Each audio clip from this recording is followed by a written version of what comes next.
Have you ever walked into a doctor's office feeling dismissed, rushed, or talked down to, as if your age defines your worth?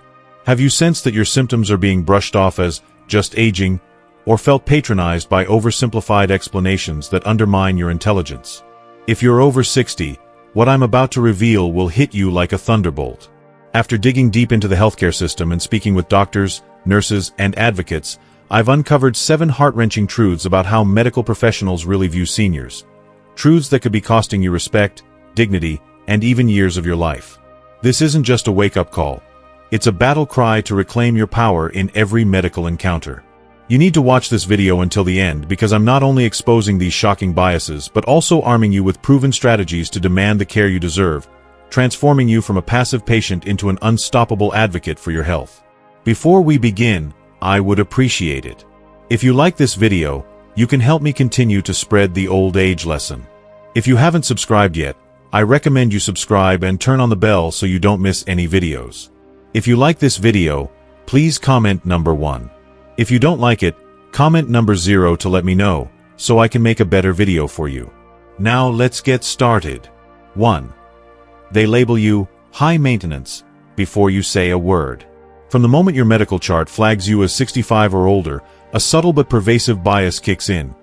Doctors and healthcare providers often mentally categorize you as a problem patient. This isn't necessarily personal malice. It's a deeply ingrained systemic issue.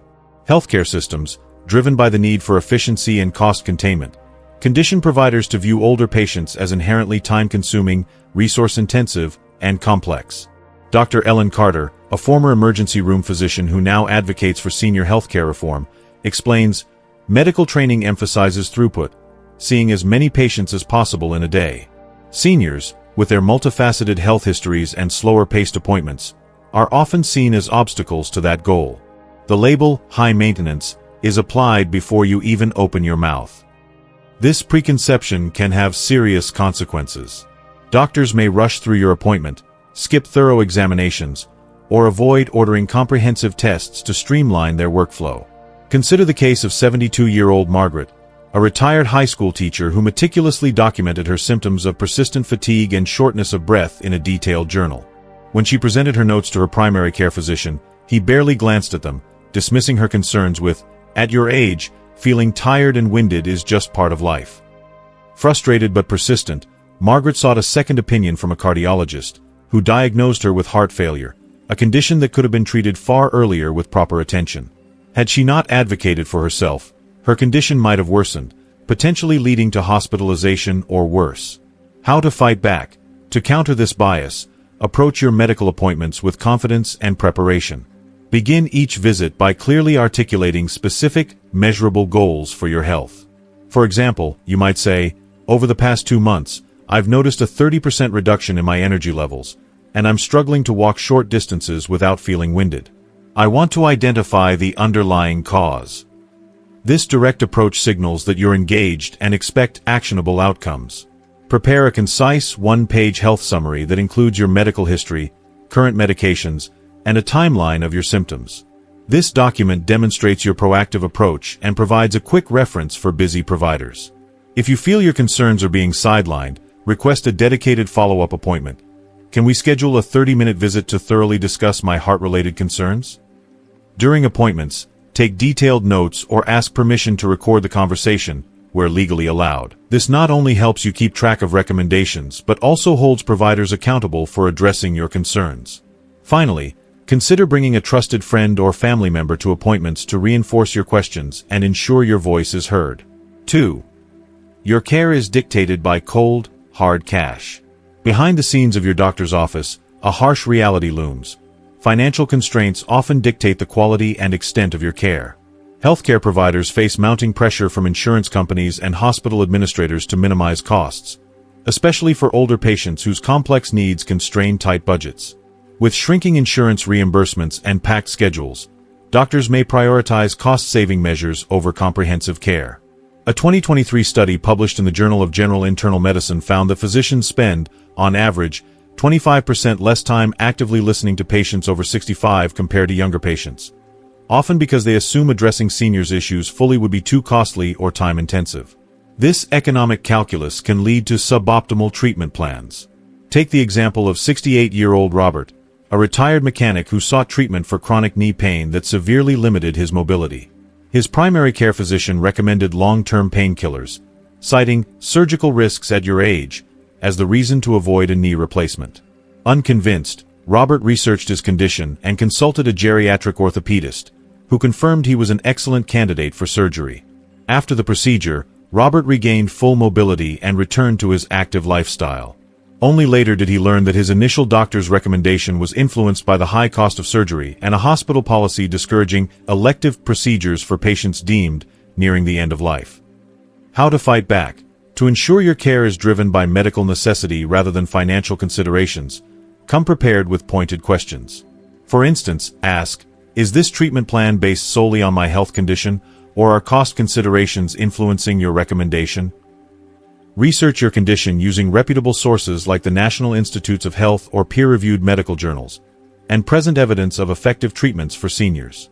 For example, if you're experiencing joint pain, you might say, I've read that knee replacements have a 90% success rate in patients my age.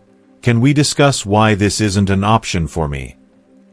If you suspect your care is being limited, seek a second opinion from a geriatric specialist or a provider at a different healthcare system, as they may have less restrictive policies. Geriatricians are trained to prioritize the unique needs of older adults and are less likely to let financial pressures override medical judgment. Finally, familiarize yourself with your insurance coverage and appeal processes. If a recommended treatment is denied, ask your provider for documentation supporting its medical necessity and file an appeal with your insurer. Don't let budgets compromise your health outcomes. If you are still watching this video and finding these lessons useful, please comment number 1 below to let me know that you are still watching this video with me. Thank you for your valuable time. 3. Your symptoms are dismissed as just aging. One of the most insidious barriers seniors face in healthcare is medical gaslighting, the dismissal of legitimate symptoms as normal aging. This practice is alarmingly common and can delay or prevent critical diagnoses. According to a 2024 report from the American Geriatric Society, approximately 80% of serious medical conditions in patients over 65 are initially misattributed to age-related decline rather than thoroughly investigated. Symptoms like chest pain, shortness of breath, or cognitive changes are frequently brushed off as fatigue, wear and tear, or life transitions, leaving treatable conditions undetected. Consider the experience of 70-year-old Susan, a retired librarian who visited her doctor complaining of persistent dizziness. Her physician reassured her, "This is just a normal part of aging, your body's slowing down." Unconvinced, Susan pushed for diagnostic testing, which revealed a treatable inner ear disorder causing her symptoms. With proper treatment, her dizziness resolved completely. Had she accepted her doctor's initial dismissal, she might have continued to suffer unnecessarily, risking falls or further complications. This pattern of dismissal isn't just frustrating, it's dangerous. Symptoms like fatigue could signal heart disease, thyroid issues, or anemia. Joint pain might indicate treatable arthritis or autoimmune conditions, and cognitive changes could stem from reversible causes like medication side effects or vitamin deficiencies. Yet too often, seniors are told to accept these symptoms as inevitable, delaying care that could improve their quality of life. How to fight back? To combat medical gaslighting, challenge vague or dismissive explanations head-on. If a doctor says, "This is normal for your age," respond with, "Can you point me to specific studies or data showing this symptom is typical for my age group?" This forces providers to justify their reasoning with evidence. Create a detailed symptom timeline to highlight the urgency of your concerns. "I first noticed this dizziness in June, and it's gotten worse over 3 months. It's not a gradual change." Demand the same diagnostic rigor a younger patient would receive. For example, you might ask, "If I were 40 with these symptoms, what tests would you order? Can we follow the same protocol?" Bringing a trusted advocate, such as a family member, friend, or professional patient advocate, can strengthen your case, as they can reinforce your concerns and ask follow-up questions. If your symptoms persist or your doctor remains dismissive, seek a second opinion from a specialist, such as a geriatrician or a relevant expert, e.g., a cardiologist for heart-related symptoms. Persistence and preparation are key to ensuring your health concerns are taken seriously. By arming yourself with knowledge, confidence, and a proactive mindset, You can navigate these systemic biases and advocate for the care you deserve. Don't let ageism or financial pressures define your healthcare experience. Your health is worth fighting for. 4. Medications are used to control, not heal. One of the most troubling realities in senior healthcare is that many medications prescribed to older adults are not intended to cure or address a specific medical condition but rather to manage behaviors or symptoms, often for the convenience of healthcare providers or caregivers.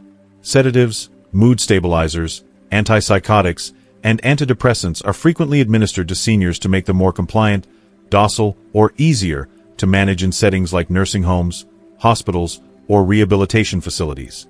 This practice, often referred to as the use of chemical restraints, prioritizes operational efficiency over patient well-being. Dr. James Patel, a geriatrician and former nursing home director with over 25 years of experience, shared a sobering insight. In my career, I've seen countless seniors prescribed psychiatric drugs not because they had a clear medical need but to reduce the burden on overworked staff.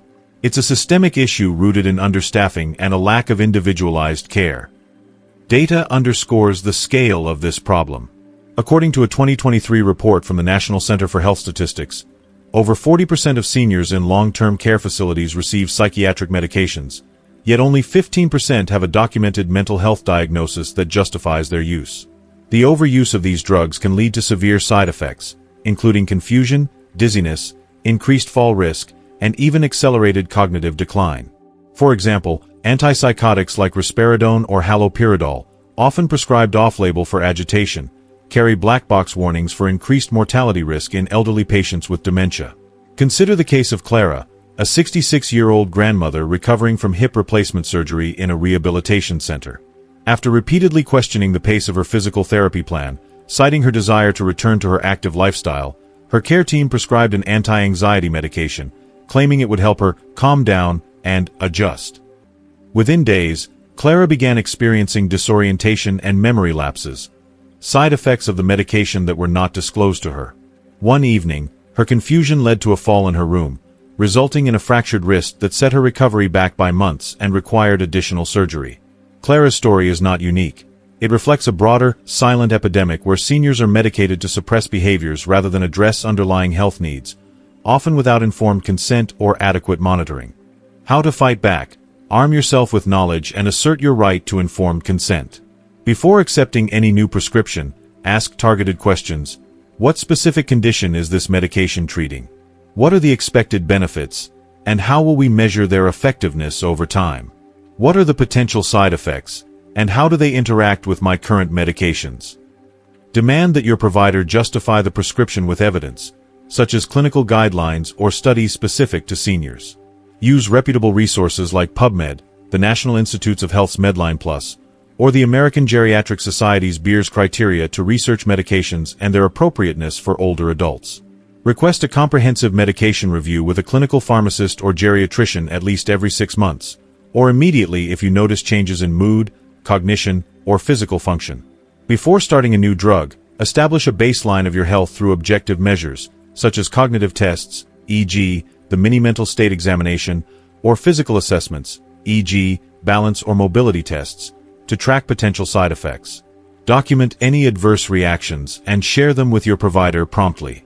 If possible, involve a trusted family member, friend, or professional patient advocate in these discussions to ensure your concerns are heard and to prevent dismissive responses.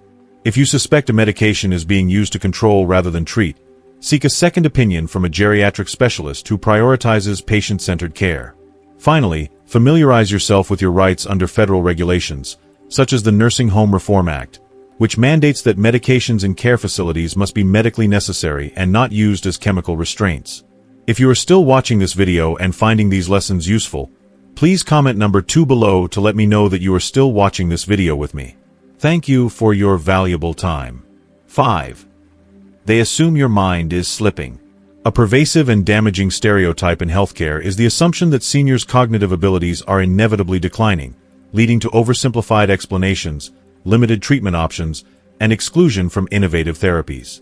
This bias, rooted in ageism, results in providers underestimating seniors' mental capacity and offering basic, one-size-fits-all treatments rather than personalized, evidence-based care. Dr. Laura Simmons, a neuropsychologist specializing in aging, explains, Too often, healthcare providers assume older adults can't grasp complex medical information or tolerate advanced treatments. This leads to a cascade of suboptimal care, where seniors are denied access to clinical trials, cutting-edge therapies, or even detailed discussions about their options. Studies, such as one published in the Journal of the American Geriatric Society in 2022, show that seniors are significantly less likely to be offered participation in clinical trials compared to younger patients, even when they meet eligibility criteria.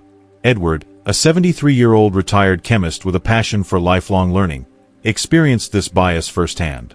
Diagnosed with early-stage prostate cancer, he expected a thorough discussion of his treatment options, given his sharp intellect and proactive approach to his health. Instead, his oncologist recommended a simple course of hormone therapy, dismissing newer options like immunotherapy or precision radiation as too complicated for someone his age. Frustrated, Edward conducted his own research and discovered that these advanced treatments had shown promising results in seniors with similar health profiles. After seeking a second opinion from a cancer center specializing in personalized care, he accessed a targeted therapy that not only controlled his cancer but also preserved his quality of life.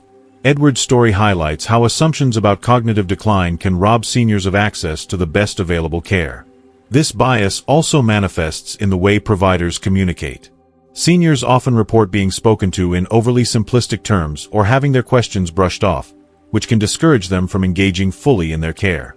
Over time, this can erode confidence and lead to worse health outcomes, as patients may avoid seeking timely care or challenging inadequate treatment plans.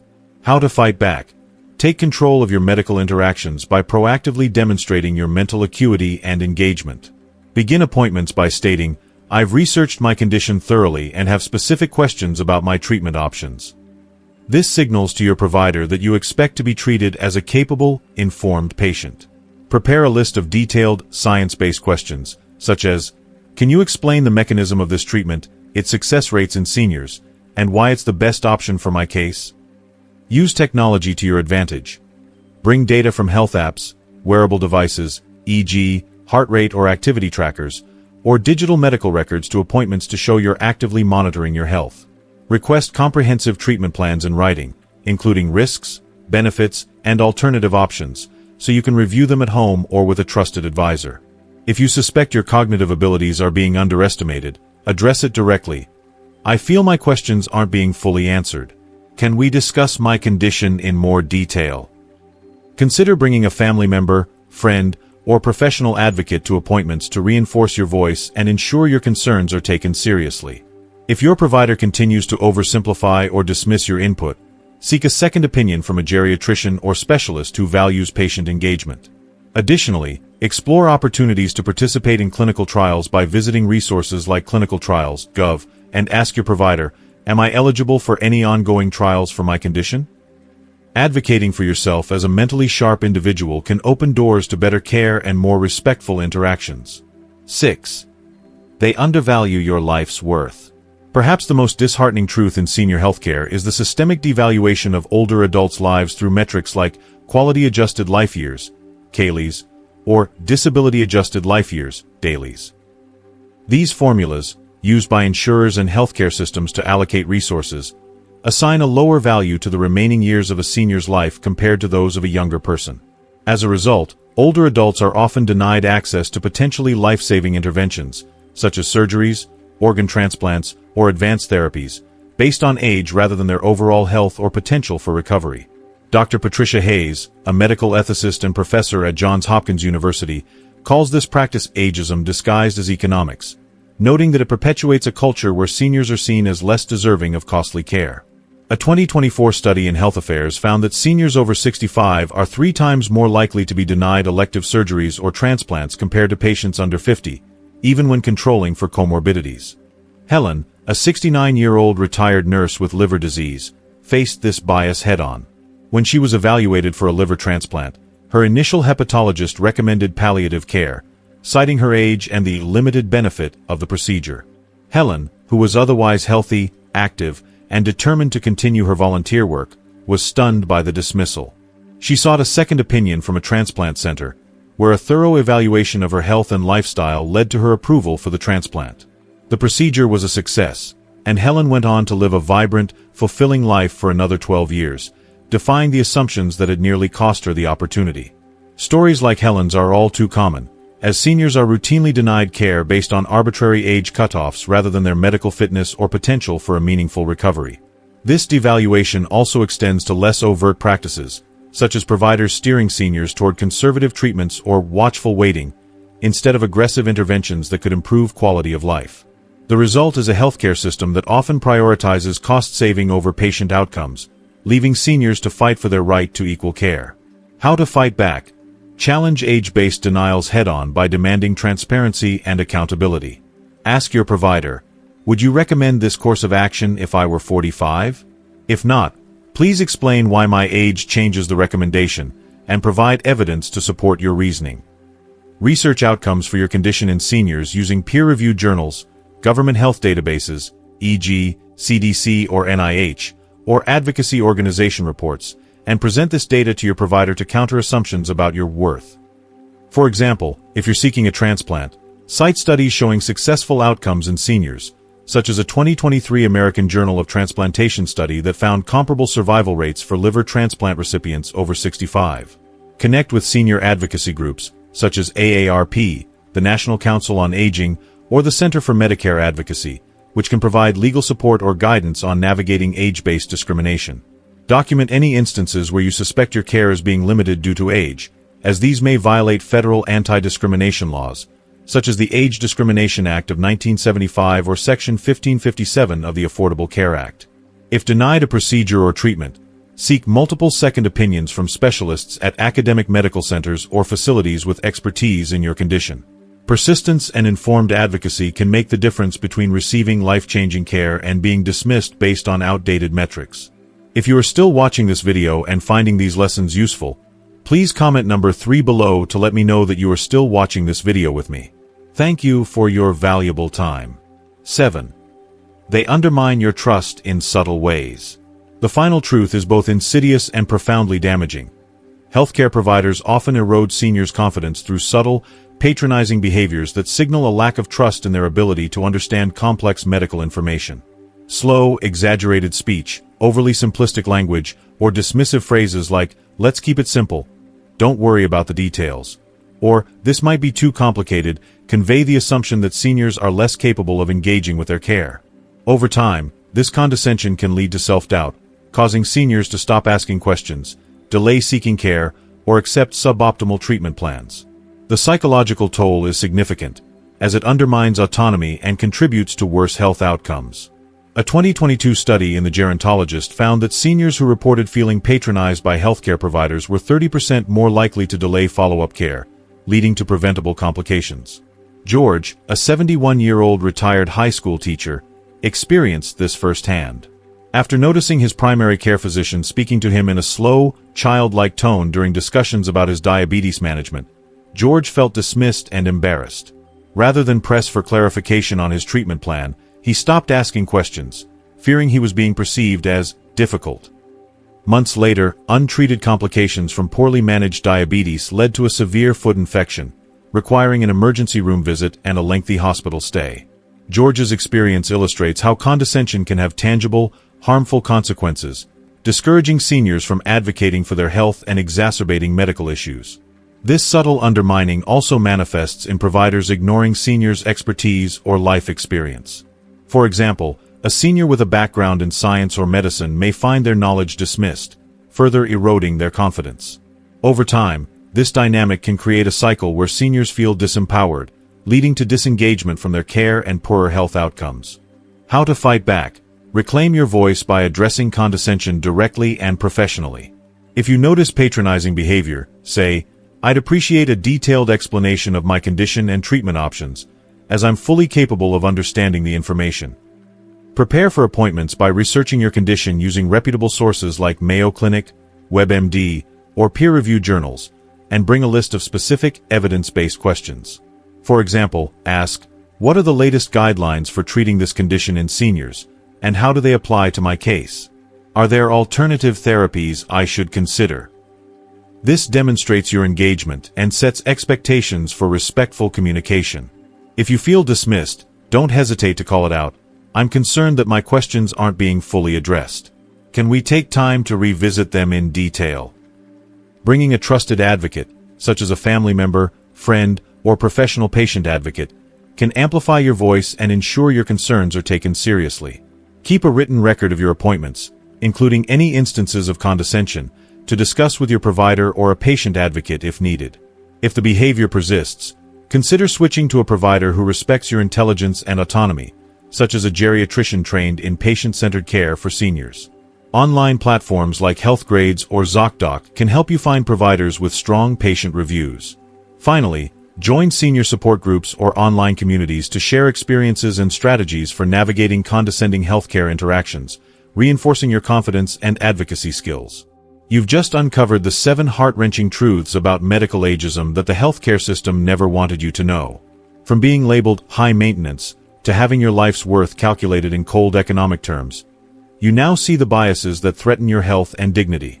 But more importantly, you're armed with powerful strategies to fight back, to demand respect, challenge dismissals, and secure the care you deserve. Think about Helen, who fought for her transplant and lived a vibrant decade, or Edward, who refused to accept watered-down cancer treatment. Their victories started with knowledge and action, and now it's your turn. What have you learned today that's opened your eyes?